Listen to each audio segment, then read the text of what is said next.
1985ರಲ್ಲಿ ಕೇವಲ 5,000 ರೂಪಾಯಿನ ಸ್ಟಾಕ್ ಮಾರ್ಕೆಟ್ಗೆ ತಂದಿದ್ದ ಈ ವ್ಯಕ್ತಿ ಇವತ್ತು ಇದೇ ಸ್ಟಾಕ್ ಮಾರ್ಕೆಟಿಂದ 50,000 ಕೋಟಿ ಗಳಿಸಿದ್ದಾರೆ. ಇವತ್ತು ಇವ್ರನ್ನ ಇಂಡಿಯಾದ ವಾರನ್ ಬಫೆಟ್ ಅಂತ ಕರೀತಾರೆ.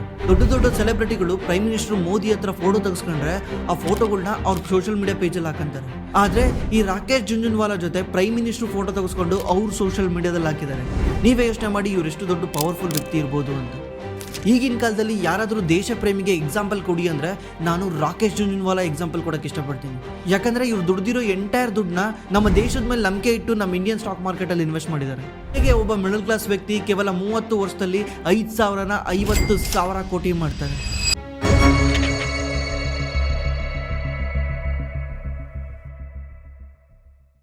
ರಾಜಸ್ಥಾನದ ಜುಂಜುನ್ ಡಿಸ್ಟಿಕ್ ಅಲ್ಲಿ ಜುಲೈ 5, 1960ರಲ್ಲಿ ಈ ರಾಕೇಶ್ ಜುಂಜುನ್ವಾಲಾರ ಜನನ ಆಗುತ್ತೆ. ಇವ್ರದ್ದು ಕೂಡ ನಮ್ಮ ತರ ಒಂದು ಮಿಡಲ್ ಕ್ಲಾಸ್ ಫ್ಯಾಮಿಲಿನೇ ಆಗಿರುತ್ತೆ. ಇವ್ರ ತಂದೆ ಒಂದು ಗೌರ್ಮೆಂಟ್ ಆಫೀಸಲ್ಲಿ ಎಂಪ್ಲಾಯ್ ಆಗಿ ಕೆಲಸ ಮಾಡ್ತಿರ್ತಾರೆ. ಇವ್ರ ತಂದೆಗೆ 4 ಜನ ಮಕ್ಳಿರ್ತಾರೆ. ಅದರಲ್ಲಿ ಲಾಸ್ಟ್ನೇ ಅವರೇ ಈ ರಾಕೇಶ್ ಜುಂಜುನ್ವಾಲಾ. ಇವ್ರ ತಂದೆ ಇವ್ರ ಎಲ್ಲಾ ಮಕ್ಕಳನ್ನು ತುಂಬಾ ಸ್ಟ್ರಿಕ್ಟ್ ಆಗಿ ಬೆಳೆಸಿರ್ತಾರೆ. ಇವ್ರ ಎಜುಕೇಶನ್ಗೆ ಯಾವುದೇ ರೀತಿ ಕೊರತೆ ಮಾಡಿರಲ್ಲ. ಇವರು ದೊಡ್ಡ ದೊಡ್ಡ ಶ್ರೀಮಂತರು ಯಾವ ಸ್ಕೂಲಿಗೆ ಹೋಗ್ತಾರೆ ಅದೇ ಸ್ಕೂಲ್ಗೆ ಇವ್ರನ್ನೆಲ್ಲರನ್ನೂ ಸೇರಿಸಿರ್ತಾರೆ. ಇವ್ರ ತಂದೆ ಇವ್ರ ಮಕ್ಕಳಿಗೆ ಹೇಳ್ತಿರ್ತಾರೆ, ನೀವು ಆ ಸ್ಕೂಲಿಗೆ ಹೋಗೋದ್ರಿಂದ ಅಲ್ಲಿ ತುಂಬಾ ಜನ ಶ್ರೀಮಂತರು ಮಕ್ಕಳು ಬರ್ತಾರೆ, ಆದ್ರೆ ನೀವು ಅವ್ರನ್ನೆಲ್ಲ ನೋಡಿ ಹೊಟ್ಟೆ ಹುರ್ಕೊಂಬಾರ್ದು, ಅವ್ರ ಜೊತೆ ಮಾತಾಡೋದು ಕಲಿಬೇಕು, ಅವ್ರ ತರ ನೀವು ಆಗ್ಬೇಕೇ ಹೊರತು ಅವ್ರು ಇಷ್ಟೊಂದು ದುಡ್ಡು ಮಾಡಿದ್ದಾರೆ ಅಷ್ಟೊಂದು ದುಡ್ಡು ಮಾಡಿದ್ದಾರೆ ಅಂತ ನೋಡಿ ಅವ್ರನ್ನ ಹೊಟ್ಟೆ ಹುರ್ಕೊಂಬಾರ್ದು ಅಂತ ಹೇಳ್ಕೊಡ್ತಿರ್ತಾರೆ. ಅಷ್ಟೇ ಅಲ್ಲ, ಇವ್ರ ತಂದೆ ಎಷ್ಟು ಸ್ಟ್ರಿಕ್ಟ್ ಅನ್ನಕ್ಕೆ ಇವ್ರೊಂದ್ಸಲ ಹೊರಗಡೆ ಊಟ ಮಾಡ್ಕೊಂಡು ಮನೆಗೆ ಬಂದಿರ್ತಾರೆ. ಇವ್ರ ಮನೆಗೆ ಹೇಳಿರಲ್ಲ ನಾನು ಹೊರಗಡೆ ಊಟ ಮಾಡ್ತಿದ್ದೀನಿ ಅಂತ. ಅವಾಗ ಇವ್ರಿಗೋಸ್ಕರ ಮಾಡಿದ ಅಡುಗೆ ವೇಸ್ಟ್ ಆಗುತ್ತೆ ಅಂತ ಆ ಊಟನ ವೇಸ್ಟ್ ಮಾಡ್ದಲೆ ಅವ್ರ ತಂದೆ ವಾಪಸ್ ಅದನ್ನೇ ಇವ್ರಿಗೆ ಬೆಳಿಗ್ಗೆ ತಿಂಡಿಗೆ ತಿನ್ನಿಸ್ತಾರೆ. ಇವ್ರು ಮುಂದೆ ಹೋಗಿ ಮುಂಬೈನಲ್ಲೇ ಫೇಮಸ್ ಕಾಲೇಜ್ ಆಗಿರೋ ಸೈಂಡಮ್ ಕಾಲೇಜಲ್ಲಿ ಇವ್ರು ಕಾಮರ್ಸ್ನ ಮುಗಿಸ್ತಾರೆ. ಇವ್ರ ಕಾಲೇಜ್ ಎಷ್ಟು ಫೇಮಸ್ ಇತ್ತಂದ್ರೆ ಕೋಟಕ್ ಬ್ಯಾಂಕ್ನ ಫೌಂಡರ್ ಉದಯ್ ಕೋಟಕ್ ಕೂಡ ಇದೇ ಕಾಲೇಜಲ್ಲಿ ಓದಿರ್ತಾರೆ. HDFC CEO ದೀಪಕ್ ಪರೇಖ್ ಕೂಡ ಇದೇ ಕಾಲೇಜಲ್ಲಿ ಓದಿರ್ತಾರೆ. ಹಾಗೆ ಇವರು 1985ರಲ್ಲಿ ಇವ್ರದ್ದು ಚಾರ್ಟೆಡ್ ಅಕೌಂಟೆಂಟ್ ಡಿಗ್ರಿ ಕಂಪ್ಲೀಟ್ ಮಾಡಿ ಸ್ಟಾಕ್ ಮಾರ್ಕೆಟ್ಗೆ ಎಂಟ್ರಿ ಕೊಡ್ತಾರೆ. ನಿಮಗೆಲ್ಲ ಅನಿಸ್ತಾ ಇರುತ್ತೆ, ಇವರು ಚಾರ್ಟೆಡ್ ಅಕೌಂಟೆಂಟು ಅದಕ್ಕೆ ಸ್ಟಾಕ್ ಮಾರ್ಕೆಟಲ್ಲಿ ಎಷ್ಟೊಂದು ದುಡ್ಡು ಮಾಡಿದ್ದಾರೆ ಅಂತ. ಆ್ಯಕ್ಚುಲಿ ಇವರು ನಾನು ಚಾರ್ಟೆಡ್ ಅಕೌಂಟ್ ಆಗಿದ್ದೀನಿ ಅಂತ ಸ್ಟಾಕ್ ಮಾರ್ಕೆಟ್ಗೆ ಎಂಟ್ರಿ ಕೊಡಲಿಲ್ಲ. ಇವ್ರಿಗೆ ಸ್ಟಾಕ್ ಮಾರ್ಕೆಟ್ ಬಗ್ಗೆ ಇವ್ರು 12 ವರ್ಷ ಇರಬೇಕಾದ್ರಿಂದನೇ ಇವ್ರಿಗೆ ಇಂಟ್ರೆಸ್ಟ್ ಇದೆ. ಯಾಕಂದರೆ ಇವ್ರ ತಂದೆ ಕೂಡ ಸ್ಟಾಕ್ ಮಾರ್ಕೆಟಲ್ಲಿ ಇನ್ವೆಸ್ಟ್ ಮತ್ತು ಟ್ರೇಡಿಂಗ್ನ ಮಾಡ್ತಾ ಇರ್ತಾರೆ. ಇವರು ಅವಾಗಲಿಂದ ಇವ್ರ ತಂದೆ ಕೇಳ್ತಾ ಇರ್ತಾರೆ, ಈ ಸ್ಟಾಕ್ ಮಾರ್ಕೆಟ್ ಅಂದರೆ ಏನು, ಇನ್ವೆಸ್ಟಿಂಗ್ ಅಂದರೆ ಏನು, ಈ ಬ್ಯಾಲೆನ್ಸ್ ಶೀಟ್ ಅಂದರೆ ಏನು, ಯಾಕೆ ಈ ಥರ ಫ್ಲಕ್ಚುಯೇಷನ್ ಆಗುತ್ತೆ ಅಂತ ಇವ್ರು ಅವಾಗ ಅವ್ರ ತಂದೆ ಕ್ವಶನ್ ಕೇಳ್ತಿರ್ತಾರೆ. ಅವ್ರ ತಂದೆ ಇವ್ರಿಗೆ ಎಕ್ಸ್ಪ್ಲೇನ್ ಮಾಡ್ತಿರ್ತಾರೆ. ಇವ್ರಿಗೆ ಅವಾಗಲಿಂದನೂ ಈ ಸ್ಟಾಕ್ ಮಾರ್ಕೆಟ್ ಬಗ್ಗೆ ಸಖತ್ ಇಂಟ್ರೆಸ್ಟ್ ಬರುತ್ತೆ. ಇದೇ ಇಂಟ್ರೆಸ್ಟಿಂದ ಇವರು 1985ನಲ್ಲಿ ಫಸ್ಟ್ ಟೈಮ್ ಸ್ಟಾಕ್ ಮಾರ್ಕೆಟ್ಗೆ ಎಂಟ್ರಿ ಕೊಡ್ತಾರೆ. ಇವ್ರು CA ಕಂಪ್ಲೀಟ್ ಮಾಡಿದ ತಕ್ಷಣ ಇವ್ರ ತಂದೆ ಕೇಳ್ತಾರೆ, ನೀನು ಮುಂದೆ ಏನು ಮಾಡ್ಬೇಕಂತಿದ್ಯಪ್ಪ ಅಂತ. ಆದರೆ ಇವ್ರು ಹೇಳ್ತಾರೆ, ನಾನು ಫುಲ್ ಕೆರಿಯರ್ನ ಸ್ಟಾಕ್ ಮಾರ್ಕೆಟಲ್ಲೇ ಸ್ಟಾರ್ಟ್ ಮಾಡ್ಬೇಕಂತಿದ್ದೀನಿ ಅಂತ. ಆದರೆ ಇವ್ರ ತಂದೆ ಇದಕ್ಕೆ ಕಂಪ್ಲೀಟ್ಲಿ ಒಪ್ಪೋದೇ ಇಲ್ಲ. ಎಲ್ಲನ ಹೋಗಿ ಒಂದು ಕೆಲಸ ತಗೋ, ಇಲ್ಲ ಅಂದರೆ ಮುಂದೆ ನಿನಗೆ ಯಾರೂ ಹೆಣ್ಣು ಕೊಡಲ್ಲ, ನಿನ್ನ ಭವಿಷ್ಯ ಏನು ಗತಿ ಆಗುತ್ತೆ, ಏನು ಯೋಚನೆ ಮಾಡ್ತಿದ್ಯಾ ಅಂತ ಇವ್ರ ತಂದೆ ಇವ್ರಿಗೆ ಕೇಳಿದಾಗ ಇವ್ರು ಹಠ ಮಾಡಿ, ಇಲ್ಲ ನಾನು ಸ್ಟಾಕ್ ಮಾರ್ಕೆಟಲ್ಲಿ ಏನಾದರೂ ಮಾಡೇ ಮಾಡ್ತೀನಿ, ನನಗೆ ಚಾನ್ಸ್ ಕೊಡಿ ಅಂತ ಕೇಳಿಕೊಂಡು ಮನೆಯಿಂದ ಹೊರಗೆ ಬರ್ತಾರೆ. ಇವ್ರ ಮನೆಯಿಂದ ಹೊರಗೆ ಬಂದಾಗ ಇವ್ರ ತಂದೆ ಇವ್ರಿಗೆ ಒಂದೇ ₹1 ಕೊಡಲ್ಲ. ಇವ್ರು 5,000 ಅದೇನು ಜೋಡಿಸಿರ್ತಾರಲ್ಲ ಅದು ಇವರು ಬೇರೆ ಕಡೆ ಆರ್ಟಿಕಲ್ ಬರೆದು ಬೇರೆ ಬೇರೆ ಕಡೆ ಕೆಲಸ ಮಾಡಿ ಅದನ್ನು ಸಂಪಾದನೆ ಮಾಡಿರ್ತಾರೆ. ಇವ್ರು 5,000 ಇಟ್ಕೊಂಡು ಈ ಸ್ಟಾಕ್ ಮಾರ್ಕೆಟ್ಗೆ ಎಂಟ್ರಿ ಕೊಡ್ತಾರೆ. ನೀವೆಲ್ಲ ಹೊರಗಡೆ ನ್ಯೂಸಲ್ಲಿ ಅಲ್ಲಿ ಇಲ್ಲೂ ಕೇಳ್ತಾನೆ ಇರ್ತೀರಾ, ಈ ರಾಕೇಶ್ ಜುಂಜುನ್ವಾಲಾ ಕೇವಲ 5,000 ರೂಪಾಯಿ ಇಟ್ಕೊಂಬಂದು ಸ್ಟಾಕ್ ಮಾರ್ಕೆಟಿಂದ ಇವತ್ತು 50,000 ಕೋಟಿ ರೂಪಾಯಿ ಗಳಿಸಿದ್ದಾರೆ ಅಂತ. ಆ್ಯಕ್ಚುಲಿ 5,000ದಿಂದ 50,000 ಕೋಟಿ ಗಳಿಸೋಕ್ಕಾಗತ್ತಾ? ಹಾಗಿದ್ರೆ ಇವರೇ ಮಾತ್ರ ಯಾಕೆ ದುಡ್ಡು ಮಾಡ್ತಿದ್ದಾರೆ, ಬೇರೆಯವ್ರ ಕೈಲಿ ಯಾಕೆ ಆಗ್ತಾ ಇಲ್ಲ? 1985ರಲ್ಲಿ ಇವ್ರ ಹತ್ರ ಇದ್ದಿದ್ದು 5,000 ಇಟ್ಕೊಂಡೆ ಇವ್ರು ಸ್ಟಾಕ್ ಮಾರ್ಕೆಟ್ಗೆ ಎಂಟ್ರಿ ಆಗ್ತಾರೆ.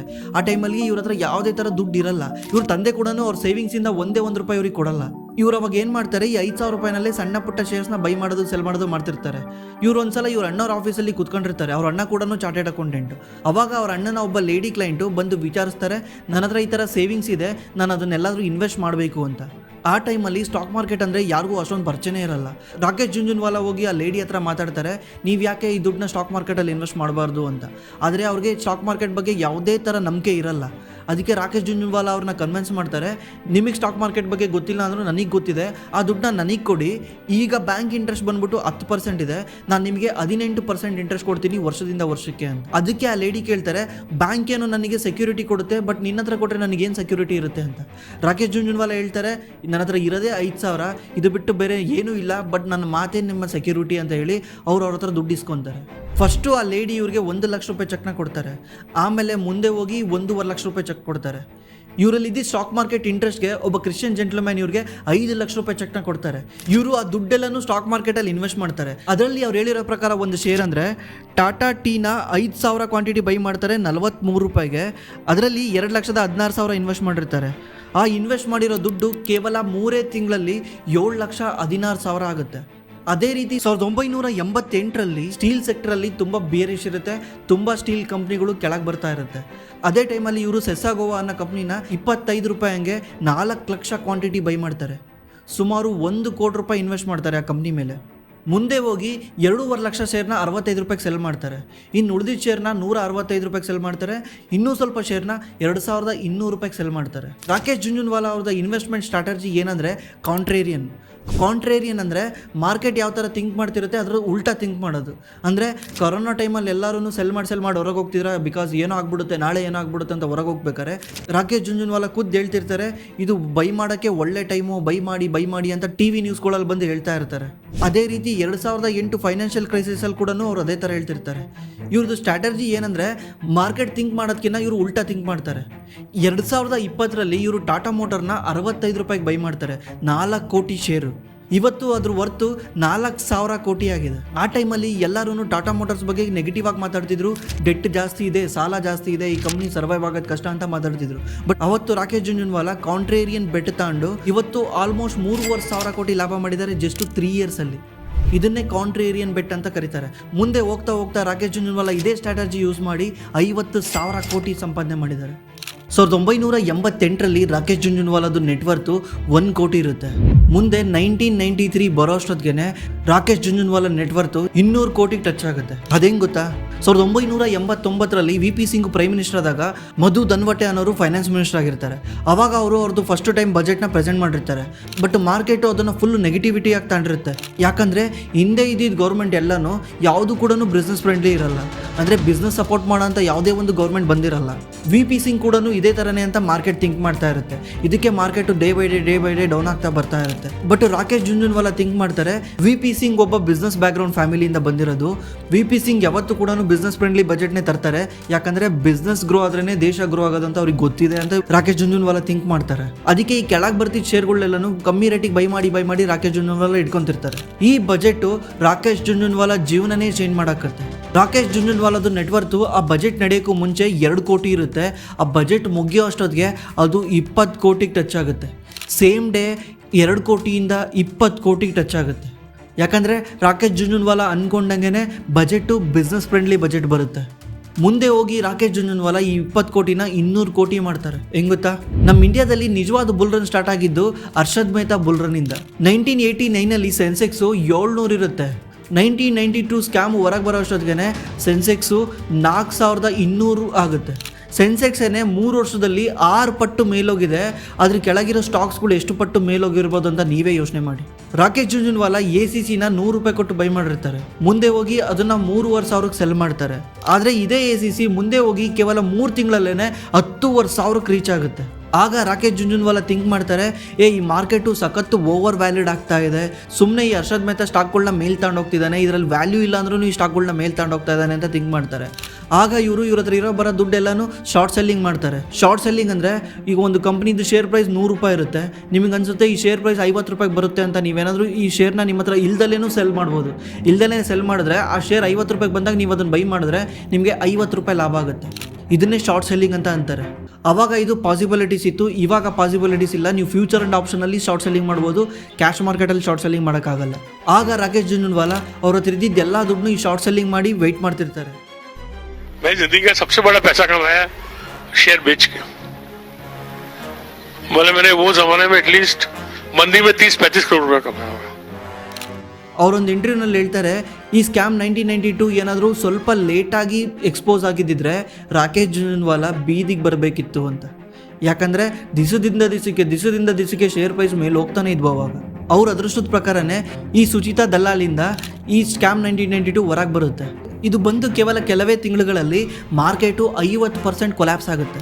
ಇದರಿಂದ ರಾಕೇಶ್ ಜುಂಜುನ್ವಾಲಾಗೆ ಸಖತ್ತು ದುಡ್ಡಾಗುತ್ತೆ. ಆ ಟೈಮಲ್ಲಿ ರಾಕೇಶ್ ಜುಂಜುನ್ವಾಲಾದ ನೆಟ್ವರ್ತು 200 ಕೋಟಿ ಇರುತ್ತೆ. ಮುಂದೆ 2000 ಇಸ್ವಿ ಬರೋವರೆಗೂ ರಾಕೇಶ್ ಜುಂಜುನ್ವಾಲಾ ನೆಟ್ವರ್ತು 1 ರೂಪಾಯಿನೂ ಅಪ್ಪಾಗಿರಲ್ಲ. 2002ರಲ್ಲಿ ರಾಕೇಶ್ ಜುಂಜುನ್ವಾಲಾ ನೆಟ್ವರ್ತು 250 ಕೋಟಿ ಆಗುತ್ತೆ. ಅಂದರೆ ಆಲ್ಮೋಸ್ಟ್ 10 ವರ್ಷದವರೆಗೂ ಕೇವಲ 50 ಕೋಟಿ ಮಾತ್ರ ಮೇಲೋಗಿರುತ್ತೆ. ಅಂದರೆ 25% ಮಾತ್ರ ಮೇಲೋಗಿದೆ.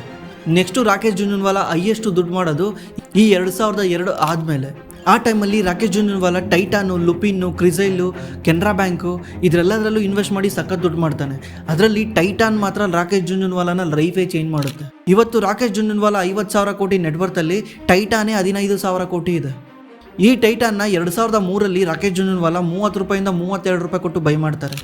ಇವತ್ತು ರಾಕೇಶ್ ಜುನ್ಜುನ್ವಾಲಾ ಪೋರ್ಟ್ಫೋಲಿಯೋದಲ್ಲಿ 4,83,83,000 ಟೈಟಾನ್ ಶೇರ್ಸ್ ಇದೆ. ಇವತ್ತು ಟೈಟಾನ್ ಶೇರ್ ಬೆಲೆ 3,200 ರೂಪಾಯಿ. ನೀವೇ ಲೆಕ್ಕ ಮಾಡಿ ಈ ಟೈಟಾನ್ ವ್ಯಾಲ್ಯೂ ಎಷ್ಟಾಗುತ್ತೆ. ಇವತ್ತು ರಾಕೇಶ್ ಜುನ್ಜುನ್ವಾಲಾ ನೆಟ್ವರ್ತು 50,000 ಕೋಟಿ ಇದೆ. ಹಾಗಿದ್ರೆ ಈ ರಾಕೇಶ್ ಜುನ್ಜುನ್ವಾಲಾ ಎಲ್ಲೂ ಫೇಲೇ ಆಗಲಿಲ್ವಾ? ಇವ್ರು ಮುಟ್ಟಿದ್ದೆಲ್ಲನೂ ಚಿನ್ನನೇ ಆಯ್ತಾ? ಆ ಥರ ಏನಿಲ್ಲ. ರಾಕೇಶ್ ಜುನ್ಜುನ್ವಾಲಾ ತುಂಬ ಇನ್ವೆಸ್ಟ್ಮೆಂಟಲ್ಲಿ ಫೇಲ್ಯೂರ್ ಆಗಿದ್ದಾರೆ. ಇವರು 2016ರಲ್ಲಿ DHFL ಬೈ ಮಾಡ್ತಾರೆ. DHFL ಕಂಪ್ನಿ ಮುಳುಗೋಗುತ್ತೆ. ಎಸ್ ಬ್ಯಾಂಕ್ ಕೂಡ ಹೈಯೆಸ್ಟ್ ದುಡ್ಡು ಕೊಟ್ಟು ಬೈ ಮಾಡಿರ್ತಾರೆ. ಇವತ್ತು ಎಸ್ ಬ್ಯಾಂಕು ಅವ್ರು ಬೈ ಮಾಡೋದಕ್ಕಿಂತ ತುಂಬ ಕೆಳಗಿದೆ. ಅದೇ ರೀತಿ ತುಂಬ ಕಂಪ್ನಿಗಳಲ್ಲಿ ಇನ್ವೆಸ್ಟ್ ಮಾಡಿದ್ದಾರೆ. ಆ ಕಂಪ್ನಿ ಅವ್ರು ಬೈ ಮಾಡಿರೋ ಪ್ರೈಸ್ಗಿಂತ ಕೆಳಗಿದೆ. ಆ್ಯಕ್ಚುಲಿ ನಾವು ಇನ್ವೆಸ್ಟ್ ಮಾಡಬೇಕಾದ್ರು ಅಷ್ಟೇ, ನಾವು ಬೈ ಮಾಡಿರೋ ಕಂಪ್ನಿ ಎಲ್ಲ ಕಂಪ್ನಿನೂ ಮೇಲೆ ಹೋಗಲ್ಲ. ಒಂದೊಂದು ಕಂಪ್ನಿ ಮೇಲೆ ಹೋಗುತ್ತೆ, ಒಂದೊಂದು ಕಂಪ್ನಿ ಕೆಳಗೆ ಬರುತ್ತೆ. ಆದರೆ ಯಾವುದನ್ನ ಒಂದು ಕಂಪ್ನಿ ಈ ಥರ ಟೈಟಾನು ಅಥವಾ ಲುಪಿನ್ನು ಅಥವಾ ಸೆಸಾಗೋವಾ ಈ ಥರ ನಮಗೆ ವೆರಿ ಗುಡ್ ರಿಟರ್ನ್ನ ತಂದುಕೊಡುತ್ತೆ. ಅದಕ್ಕೇ ನಾವು ಲಾಂಗ್ ಟರ್ಮ್ ಥಿಂಕ್ ಮಾಡಬೇಕು. ಲಾಂಗ್ ಟರ್ಮ್ ಥಿಂಕ್ ಮಾಡಿ ವೆಯ್ಟ್ ಮಾಡಬೇಕು. ವೆಯ್ಟ್ ಮಾಡಿದ್ರೇ ದುಡ್ಡು ಮಾಡೋಕ್ಕಾಗುತ್ತೆ. ತುಂಬ ಜನ ಹೇಳ್ತಾರೆ ರಾಕೇಶ್ ಜುನ್ಜುನ್ವಾಲಾ ಟ್ರೇಡಿಂಗ್ ಮಾಡಿ ದುಡ್ಡು ಮಾಡಿರೋದು ಅಂತ. ಆದರೆ ಅವರು ಫಂಡಮೆಂಟಲ್ ಅನಾಲಿಸಿಸ್ ಮಾಡಿ ಆ ಸ್ಟಾಕ್ ಬಗ್ಗೆ ತಿಳ್ಕೊಂಡು ಆ ಸ್ಟಾಕ್ ಬಗ್ಗೆ ಅನಾಲಿಸಿಸ್ ಮಾಡೇ ಅವ್ರು ಇನ್ವೆಸ್ಟ್ ಮಾಡಿರೋದು. ಅವರು ಟ್ರೇಡಿಂಗ್ ಮಾಡ್ತಾ ಇದ್ದಿದ್ದು ಕೇವಲ 2% ಆಫ್ ದಿ ಅವ್ರ ನೆಟ್ವರ್ತಿಂದ. ಅಂದರೆ ಅವ್ರ ಹತ್ರ 100 ಕೋಟಿ ಇದ್ದರೆ ಒಂದು 2 ಕೋಟಿ ರೂಪಾಯಿಗೆ ಅವ್ರು ಟ್ರೇಡಿಂಗ್ ಮಾಡ್ತಾ ಇರ್ತಾರೆ. ಇನ್ನು 98 ಕೋಟಿ ಅವ್ರು ಇನ್ವೆಸ್ಟೇ ಮಾಡ್ತಿರ್ತಾರೆ. ಇವತ್ತು ಈ ರಾಕೇಶ್ ಜುನ್ಜುನ್ವಾಲಾ ನಮ್ಮ ಜೊತೆಗಿಲ್ಲ. 2022 ಆಗಸ್ಟ್ 14ನೇ ತಾರೀಕು ಇವ್ರ ಕಿಡ್ನಿ ರಿಲೇಟೆಡ್ ಪ್ರಾಬ್ಲಮಿಂದ ಇವ್ರು ತೀರ್ಕೊಳ್ತಾರೆ. ಆದರೆ ಇವ್ರು ಇವತ್ತಿಲ್ಲ ಅಂದರೂ ಕೂಡ ಇವ್ರು ಬಿಟ್ಟೋಗಿರೋ ನಮ್ಮ ಫಿಲಾಸಫಿನ ನಾವು ಇವತ್ತು ಕೂಡ ನಮ್ಮ ಲೈಫಲ್ಲಿ ಅಳವಡಿಸ್ಕೊತಿದ್ದೀವಿ. ಏನಂದರೆ ನೀನು ಸ್ಟಾಕ್ ಮಾರ್ಕೆಟಲ್ಲಿ ಇನ್ವೆಸ್ಟ್ ಮಾಡ್ತಿದ್ಯಾ ಅಂದರೆ ನೀನು ಫಸ್ಟು ದೇಶದ ಮೇಲೆ ಇನ್ವೆಸ್ಟ್ ಮಾಡ್ತಿದ್ಯಾ ಅಂತ ಫಸ್ಟು ನೀನು ದೇಶ ನಂಬಬೇಕು. ಆಮೇಲೆ ನೀನು ಬೈ ಮಾಡಿರೋ ಎಲ್ಲ ಶೇರ್ಸ್ ಕೂಡ ಮೇಲೋಗಲ್ಲ. ಬಟ್ ಯಾವುದನ್ನ ಶೇರ್ಸ್ ಮೇಲೋದ್ರೆ ಅದು ನಿನ್ನ ಜೀವನನೇ ಚೇಂಜ್ ಮಾಡಾಕತ್ತೆ ಅಂತ. ನೀವು ಜೀವನದಲ್ಲಿ ಏನಾದರೂ ಸಾಧಿಸಬೇಕಂದ್ರೆ ನೀವು ರಿಸ್ಕ್ ತೊಗೊಳ್ಳೇಬೇಕು. ಇದು ಬಿಟ್ಟು ಬೇರೆ ದಾರಿನೇ ಇಲ್ಲ. ನೀವು ಏನಾದರೂ ಸ್ಟಾಕ್ ಮಾರ್ಕೆಟಲ್ಲಿ ಇನ್ವೆಸ್ಟ್ ಮಾಡಬೇಕಂದ್ರೆ ಡಿಮ್ಯಾಟ್ ಅಕೌಂಟ್ ಕಂಪಲ್ಸರಿ ಬೇಕು. ಆ ಡಿಮ್ಯಾಟ್ ಅಕೌಂಟ್ ಲಿಂಕು ನಾನು ಡಿಸ್ಕ್ರಿಪ್ಷನಲ್ಲಿದೆ, ಹೋಗಿ ಚೆಕ್ ಮಾಡಿ ಅಕೌಂಟ್ ಓಪನ್ ಮಾಡ್ಕೊಳ್ಳಿ. ಇದು ಕಂಪ್ಲೀಟ್ಲಿ ಫ್ರೀ ಆಗಿರುತ್ತೆ. ನಾನು ಯಾವ ಅಕೌಂಟ್ ಯೂಸ್ ಮಾಡ್ತಿದ್ದೀನೋ ಅದೇ ಅಕೌಂಟ್ ಲಿಂಕು ನನ್ನ ಡಿಸ್ಕ್ರಿಪ್ಷನಲ್ಲಿದೆ. ನಿಮ್ಗೆ ಏನಾದರೂ ಇನ್ವೆಸ್ಟ್ಮೆಂಟ್ ಅಡ್ವೈಸ್ ಬೇಕಿದ್ರೆ ನಾನು ಡಿಸ್ಕ್ರಿಪ್ಷನಲ್ಲಿ ಅಡ್ವೈಸ್ ಅಂತ ಒಂದು ಲಿಂಕ್ ಇರುತ್ತೆ. ಆ ಲಿಂಕಲ್ಲಿ ನಿಮ್ಮ ನೇಮ್ನ ಮತ್ತು ಮೊಬೈಲ್ ನಂಬರ್ನ ನೀವು ಎಂಟ್ರಿ ಮಾಡಿದ್ರೆ ನಮ್ಮ ಟೀಮಿಂದ ಕಾಲ್ ಮಾಡಿ ನಿಮಗೆ ಸಜೆಷನ್ ಕೊಡ್ತಾರೆ. Thanks for watching. ಮತ್ತೆ ಸಿಗೋಣ.